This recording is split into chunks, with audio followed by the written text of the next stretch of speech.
दोस्तों नमस्कार, स्वागत है आप सभी का all India first YouTube channel पर। इस वीडियो में हम बात करने वाले हैं एक बड़ी भर्ती के बारे में जिसका इंतजार काफ़ी लंबे समय तक अभ्यर्थी करते रहते हैं। अगर बात की जाए इस भर्ती के बारे में तो हम बात करेंगे खंड शिक्षा अधिकारी ब्लॉक एजुकेशन ऑफिसर के बारे में। एक एक करके सारी जानकारी आप सभी को दी जाएगी इस भर्ती के बारे में, चयन प्रक्रिया को लेकर, परीक्षा के प्रारूप के बारे में, शैक्षिक योग्यता, आयु, इसके अलावा पदों की संख्या क्या रहेगी और किस प्रकार इसके अंदर आप आवेदन कर सकते हैं, और भी बहुत सारी जानकारी विज्ञापन से लेकर परीक्षा तक की। लेकिन वीडियो को पूरा देखें जिससे कि आपको जानकारी पूरी मिले। चलिए दोस्तों वीडियो शुरू करते हैं। वीडियो को लाइक कर दें, साथ ही शेयर कर दें और चैनल को सब्सक्राइब कर लें। जैसा कि दोस्तों आप जानते हैं कि खंड शिक्षा अधिकारी भर्ती को लेकर काफ़ी लंबे समय तक अभ्यर्थी इंतजार करते रहते हैं। इसकी सबसे खास वजह ये होती है कि शिक्षा विभाग के अंदर बीएड करने वाले अभ्यर्थियों के पास में अधिकारी बनने का मौका होता है। जो शिक्षक बनने की चाह रखते हैं सीधे यहाँ पे खंड शिक्षा अधिकारी बन जाते हैं। लेकिन उसके लिए आप सभी को याद रखना चाहिए कि खंड शिक्षा अधिकारी का जो पैटर्न होता है वो इतना आप सभी को लो देखने के लिए नहीं मिलता है। और सबसे बड़ी बात ये होती है कि पदों की संख्या बहुत ज़्यादा नहीं आती है। मतलब ये है कि खंड शिक्षा अधिकारी का जो पेपर का पैटर्न होता है वो आम परीक्षाओं के मुताबिक उसके जैसा देखने के लिए नहीं मिलता है। अगर आप खंड शिक्षा अधिकारी के अंदर एक सीट लेना चाहते हैं तो आपकी जो प्रिपरेशन होनी चाहिए वो अन्य वैकेंसियों के मुताबिक एक अपर लेवल की प्रिपरेशन आपको रखनी चाहिए, जिससे कि खंड शिक्षा अधिकारी भर्ती के अंदर आप कम सीटों के सापेक्ष भी अपने आप को फाइट करते हुए पाएँ। तो इसी बात को लेकर हम डिटेल में बात करेंगे। चलिए मैं आप सभी को दिखाता हूँ इस भर्ती की पहले शैक्षिक योग्यता, इसके अलावा आयु और भी तमाम वो जानकारी जो कि आप सभी के लिए काम की है। उसके बाद हम बात करेंगे कुछ अन्य मुद्दों के बारे में। इस भर्ती के बारे में ज़्यादा जानकारी देने के लिए मैंने आप सभी के लिए लिया है ऑफिशियल नोटिफिकेशन। ये जो ऑफिशियल नोटिफिकेशन जारी हुआ था 2019 के अंदर, उसी के क्रम में आप सभी को यहाँ से जानकारी दी जाएगी, क्योंकि इस भर्ती के अंदर ज़्यादा कोई बड़ा बदलाव नहीं होगा। फिर मैं आप सभी को बताऊंगा इसके विज्ञापन के बारे में, कब तक जारी हो रहा है, और भी तमाम ऐसी जानकारी जो कि आप सभी को कहीं नहीं मिलेंगी। यहाँ पे अगर बात की जाए खंड शिक्षा अधिकारी की पुरानी भर्ती का जो नोटिफिकेशन जारी हुआ था वो 2019 और 2020 के अंदर देखने के लिए मिला था। उस समय 309 पदों पर भर्ती का विज्ञापन जारी किया गया था। इस बार भी पदों की संख्या उसके आसपास ही आपको देखने के लिए मिलेगी, जो कि मैं आपको आगे बताता हूँ। यहाँ पे फीस की अगर बात की तो 125 या फिर 65 रुपये आप सभी से फीस के तौर पे लिए जाते हैं। इसके अलावा अगर बात की जाए खंड शिक्षा अधिकारी भर्ती के अंदर, यहाँ पे आप सभी को याद रखना है कि इसका जो पैटर्न होता है वो हमेशा कहीं ना कहीं अपर लेवल का देखने के लिए मिलता है। यहाँ पे आप सभी की 2 परीक्षाएं देखने के लिए मिलेंगी, प्री और मेंस। दोनों ही परीक्षाएं आप सभी को क्वालिफाई करनी पड़ेंगी, तभी आपको बेनिफिट मिलेगा। यहाँ पे अगर बात की जाए आप सभी के वेतन के बारे में तो 9,300 से लेकर 34,800 आप सभी को 4800 ग्रेड पे देखने के लिए मिलता है, अगर बात की जाए वेतन मान के बारे में तो। इसके अलावा यहाँ पे पदों की संख्या की अगर बात की जाए तो इस बार आप सभी की जो पदों की संख्या है 175 से लेकर 200 के बीच में देखने के लिए मिलेगी। पिछली बार जो पदों की संख्या निकली थी वो 309 पदों पे थी, लेकिन ये जो मैं आप सभी को समझा रहा हूँ सीधे नोटिफिकेशन के माध्यम से, जिससे कि आगामी भर्ती के लिए आप लोग अपनी तैयारियाँ करते रहें। इसके साथ ही जो भी आरक्षण से संबंधित प्रावधान होते हैं उसमें आप सभी को छूट भी देखने के लिए मिलेगी, जैसा कि लिखा हुआ है। इसके अलावा अगर बात की जाए महिला अभ्यर्थियों के बारे में, जो पिता का जो आप सभी का जाति प्रमाण पत्र होगा वही मान्य किए जाते हैं हर भर्ती के अंदर। इसके साथ ही नीचे आप सभी के सामने लिखा हुआ है कि अभ्यर्थियों को प्रारंभिक परीक्षा में आवेदन करने के बाद में आरक्षण और भी तमाम जानकारी यहाँ पे लिखी है। लेकिन इन शॉर्ट में आपको बता दूँ कि आपको प्री पहले पास करना पड़ेगा, तभी आप मेन्स के लिए यहाँ से क्वालिफाई करेंगे। अगर बात की जाए शैक्षिक अर्हता के बारे में तो यहाँ पे लिखा होता है कि जो भी आपके आवेदन की अंतिम तारीख होती है तब तक आप सभी के पास में सभी जो शैक्षिक अर्हताएं वो होनी चाहिए।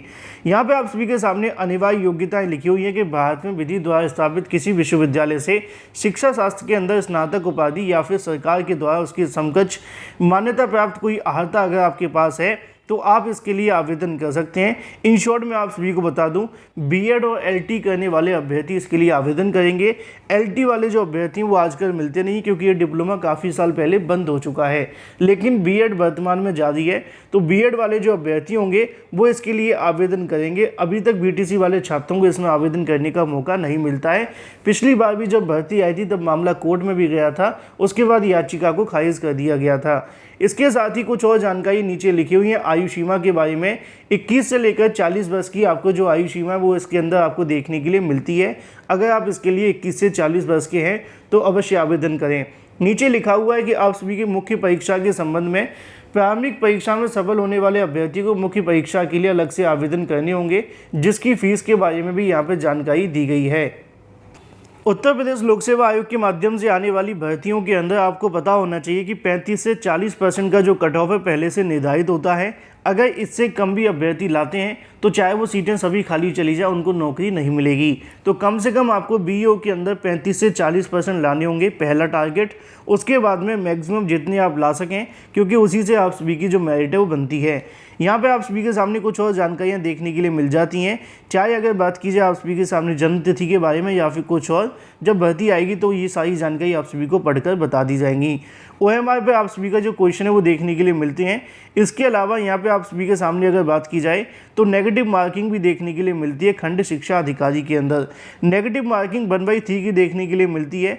मतलब ये है कि अगर आप एक क्वेश्चन गलत करते हैं तो 3 सही आपके काट लिए जाएंगे। तो आगामी समय के अंदर खंड शिक्षा अधिकारी में भी आप सभी की जो नेगेटिव मार्किंग है वो आपको देखने के लिए मिलेगी, इस बात का भी ध्यान रखें। इसके साथ ही अगर बात की जाए प्रारंभिक परीक्षा के बारे में, तो प्रारंभिक परीक्षा का आप सभी का जो पैटर्न देखने के लिए मिलेगा खंड शिक्षा अधिकारी के लिए, यहाँ पे आप सभी के सामने 120 अंक संख्या आप सभी को प्रश्नों की देखने के लिए मिलती है। 300 अंक आपके होंगे, 2 घंटे का समय मिलता है। पाठ्यक्रम की अगर बात की तो सामान्य अध्ययन आप सभी को देखने के लिए मिलेगा 120 प्रश्नों का, जिसमें अगर बात की जाए तो सामान्य विज्ञान, भारत का इतिहास, भारतीय राष्ट्रीय आंदोलन, भारतीय राज्यतंत्र, अर्थव्यवस्था और भी तमाम से संबंधित आपके जो क्वेश्चन है पूछे जाते हैं। ये बात की जा रही है आप सभी के सामने प्रारंभिक परीक्षा को लेकर। अगर बात की जाए लिखित परीक्षा के बारे में तो वो भी यहाँ पर लिखा हुआ है कि परीक्षा में 2 अनिवार्य प्रश्न पत्र आप सभी के सामने होंगे, पहला सामान्य अध्ययन एवं सामान्य हिंदी। अब अगर बात की है निबंध के बारे में तो 3-3 घंटे, इसके अलावा 200-200 अंकों की आपकी जो परीक्षा है वो देखने के लिए मिलेगी। कुल आपके जो क्वेश्चन बनेंगे वो 400 अंक आप सभी को देखने के लिए मिलने वाले हैं, जिसके बारे में जानकारी नीचे लिखी हुई है। प्रश्नों की संख्या के बारे में और भी तमाम जानकारी यहाँ से आप सभी पढ़ सकते हैं। बाकी जब वैकेंसी आएगी तो आपको डिटेल में बता दिया जाएगा, अभी एक आपको रफली जानकारी दी जा रही है। इसके अलावा अगर बात की सामान्य अध्ययन के बारे में तो 200 अंकों का आपको देखने के लिए मिलेगा और ये पूरा का पूरा आप सभी के सामने पैटर्न दिया गया है। साथ ही आप सभी के सामने सामान्य हिंदी के निबंध के बारे में जो आपके 100 नंबर का देखने के लिए मिलेगा, उसके बारे में पूरी जानकारी दी जाती है। तो यहाँ से आप सभी ने काफ़ी कुछ समझ लिया खंड शिक्षा अधिकारी भर्ती के बारे में कि इसकी शैक्षिक योग्यता क्या होती है। ग्रेजुएशन प्लस बीएड करने वाले अभ्यर्थी आवेदन कर सकते हैं। आयु सीमा 21 से 40 होगी। पदों की संख्या लगभग 175 के समथिंग होगी। इसके अलावा बीएड करने वाले अभ्यर्थी सिर्फ इसमें आवेदन कर सकते हैं। पाठ्यक्रम मैंने बता दिया, कट ऑफ मैंने आपको बता दिया। अब सवाल देखने के लिए मिलता है चयन प्रक्रिया के बारे में, तो प्री और मेंस के थ्रू आप सभी का जो यहाँ से सिलेक्शन है वो करवाया जाएगा। अब सवाल ये है कि परीक्षा का पैटर्न क्या होगा, वो भी मैंने आप सभी को बता दिया कि क्या क्या पूछा जाएगा और क्या क्या नहीं। सबसे बड़ा सवाल है कि विज्ञापन कब तक जारी होने वाला है। खंड शिक्षा अधिकारी को लेकर यूपीपीएससी के पास में लगभग 175 पदों का जो अधियाचन है वो पहले से आ चुका है। खंड शिक्षा अधिकारी को लेकर अगर बात की जाए, वर्तमान में जो आपके स्थानांतरण की प्रक्रिया है वो चलती हुई दिखाई दे रही है। जैसे ही खंड शिक्षा अधिकारियों की स्थानांतरण की प्रक्रिया खत्म हो जाएगी, उसके बाद में नई भर्ती का विज्ञापन जारी कर दिया जाएगा। क्योंकि अगर अभी भर्ती का विज्ञापन जारी हुआ तो बाद में स्थानांतरण करते समय दिक्कतों का सामना करना पड़ेगा। शासन की ओर से मिली जानकारी के अनुसार खंड शिक्षा अधिकारी की तैयारी करने वाले अभ्यर्थियों के लिए जुलाई के बाद कभी भी आप सभी के सामने भर्ती का विज्ञापन जारी हो सकता है। पदों की संख्या 175 होगी। अगर बात की आवेदन के बारे में तो ऑनलाइन आपको आवेदन देखने के लिए मिलेंगे। जिस दिन विज्ञापन जारी होगा उसी दिन से आप सभी के आवेदन शुरू कर दिए जाएंगे और 3 से 4 महीने के अंदर आपकी जो प्री परीक्षा है वो करवा ली जाएगी। तो खासकर ऐसे अभ्यर्थी जिन्होंने बीएड कर रखा है और खंड शिक्षा अधिकारी के अंदर अधिकारी बनने का सपना देख रहे हैं तो अपनी तैयारी अभी से शुरू कर दें, क्योंकि बहुत जल्द आप सभी के सामने खंड शिक्षा अधिकारी भर्ती का विज्ञापन जारी होने वाला है। बाकी इसके बारे में अगर अभी भी आपके मन में कोई सवाल है तो कमेंट करके पूछ सकते हैं। सारी की सारी जानकारी मैंने आप सभी को दे दी है, जिससे कि आप अभी से अपनी तैयारी को शुरू कर दें। खंड शिक्षा अधिकारी का जो पेपर का पैटर्न होता है वो आम परीक्षाओं के मुकाबले काफ़ी अप देखने के लिए मिलता है। और अगर आप एक सीट लेना चाहते हैं तो आपको प्रिपरेशन अभी से शुरू करनी चाहिए। वीडियो को लाइक कर दें, साथ ही शेयर कर दें और चैनल को सब्सक्राइब कर लें।